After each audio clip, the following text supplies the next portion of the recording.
Galnet News Digest, 6th of January 3312. We read the news so you don't have to. In this week's news, we learn a tiny bit more about operations. We find some intersecting planetary rings, and the Distant Worlds 3 expedition has published details of its launch event.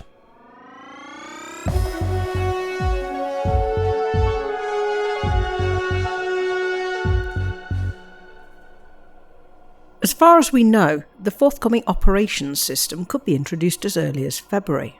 This will permit commanders, with a carefully chosen set of companions, to complete complex missions together in settings that will include the exterior and interior of megaships, as well as multi-part missions that include in-ship and on-foot components.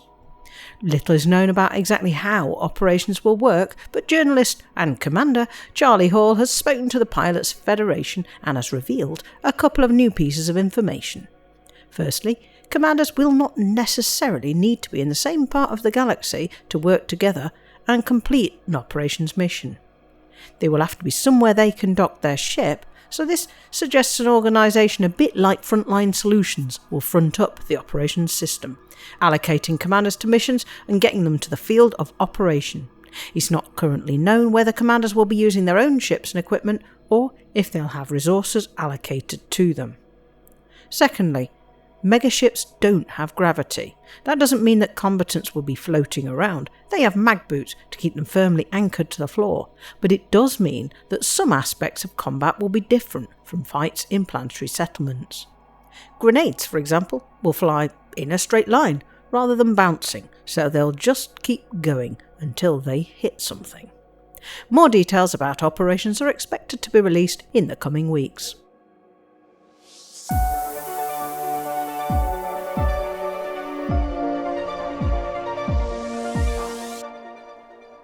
There's another exploration tool in development, and this one promises to combine a smart catalogue of places to visit with somewhere to record your finds.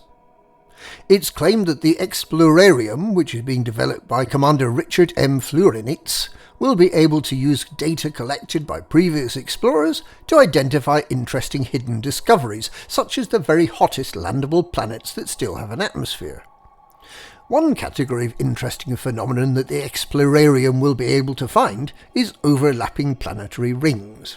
These are typically narrow rings around small planets or moons that are co-orbiting so closely that the rings periodically cross over.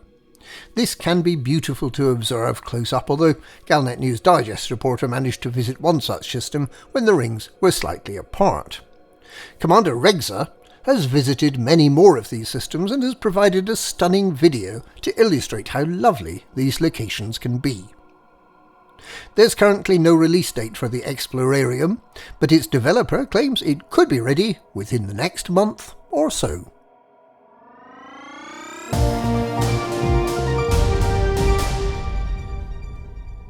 With less than 2 weeks to go before the launch event for the Distant Worlds 3 expedition, the organisers have published a participation checklist and timetable for the start of the expedition. Participants must register, join FleetCom and move any ships and modules they want to take onto one of the 4 expedition fleet carriers.